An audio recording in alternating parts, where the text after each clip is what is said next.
Hello, everybody. Sir. My first day at McDonald's. I'm looking for a job. So, if you don't mind, I want to work the French fry counter. I love salt. Wait a minute, I spilled some. I'm very superstitious. You take it for granted. You say, give me French fries. I'll never forget this experience. I always figured somebody stuffs them in with their hand, and I don't like that. And they don't do it that way. You never touch them. It's really great. You thought the fries come out of the boiling oil. And the workers making that sweet, sweet $4.25 an hour just reach in and go, ah! Ah! I'm going to tell them the real story of Arnold. But Arnold Palmer was all man. And I say that in all due respect to women, and I love women. But this is a guy that was all man. This man was strong and tough. And I refuse to say it, but when he took showers with the other pros, they came out of there, they said, oh my God. That's unbelievable. This was not just crude and obscene, but it was completely inappropriate. Vulgar, lewd. This is not presidential. Is this really the closing message you want voters to hear from Donald Trump? Stories about Arnold Palmer's penis? Not one, not three, but 10 minutes talking about another man's genitalia.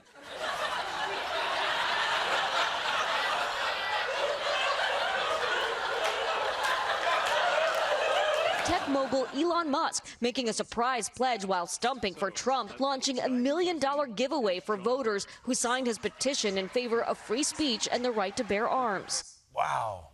Elon's giving $1 million to his fans. Now they can afford the best anime girlfriend pillow money can buy. So how exactly does this gift work? So every day between now and the election, we'll be awarding $1 million, starting tonight. Tonight's person is John Dreyer. Wow, how exciting for John Dreyer. But maybe less exciting once you realize that they filled in the money section with John Dreyer. Although I'm not sure it matters since Elon put his signature dead center in the check. This breaking news just in. The Daily Show's Michael Costa doesn't understand the National Popular Vote Interstate Compact. He may not even understand how the Electoral College works. What the hell are you doing here, King? Well, Michael, if anyone says Electoral College 3 times, it's like a genie. I'm cursed to appear to break it down. So let's do it.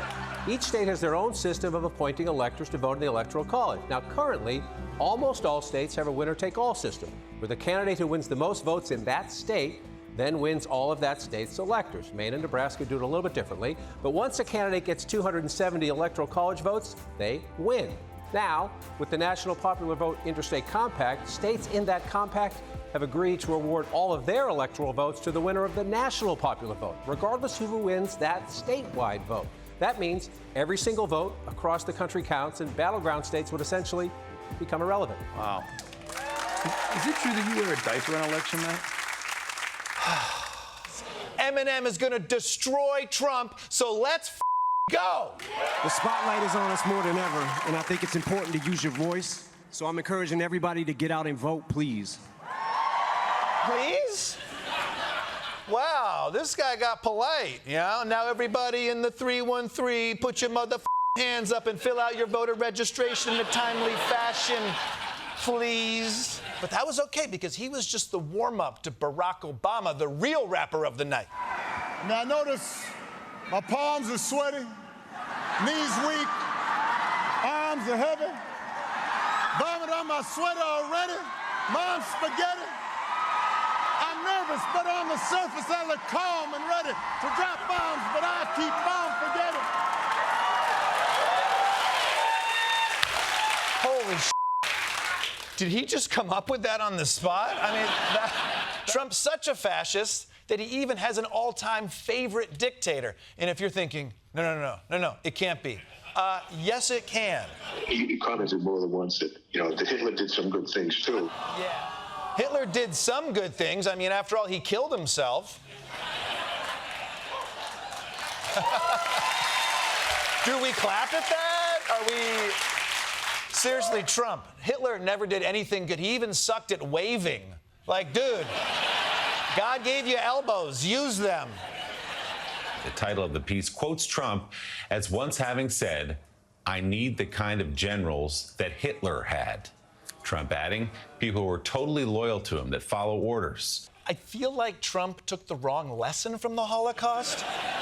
The lesson I learned was not to do the Holocaust, but the lesson he learned was, wow, the Nazis were great listeners. Yeah, I have never in my life spoken at a political rally. I can't believe I'm here.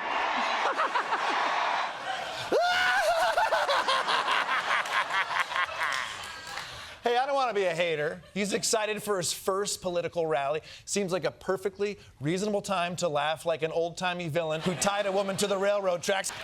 So let's hear what his argument is for electing Trump. There has to be a point at which Dad comes home. And when Dad gets home, you know what he says? You've been a bad girl. You've been a bad little girl, and you're getting a vigorous spanking right now. You're getting a vigorous spanking because you've been a bad girl. I can't wait to hear Tucker's thoughts on the economy. Inflation is like a babysitter, and she's been naughty. But hey, that's just me. Donald Trump, what are your thoughts on Tucker's intro? I'm gonna come. Right. A new poll from the American Psychiatric Association finds that 73% of people surveyed cite the election as a source of anxiety. 31% said they're fearful when thinking about the election. Now, a separate survey done by Pew Research found the majority of Americans feel exhausted when thinking about politics. Most said it made them feel angry. People's irritable bowel syndrome is flaring. That happens every election cycle. Irritable bowel syndrome? This election is so scary, Americans are literally shitting themselves. Although, we got some sufferers in the audience tonight. Although this does work as a convenient excuse. You can leave the bathroom at your friend's place like, sorry about the smell. Election year.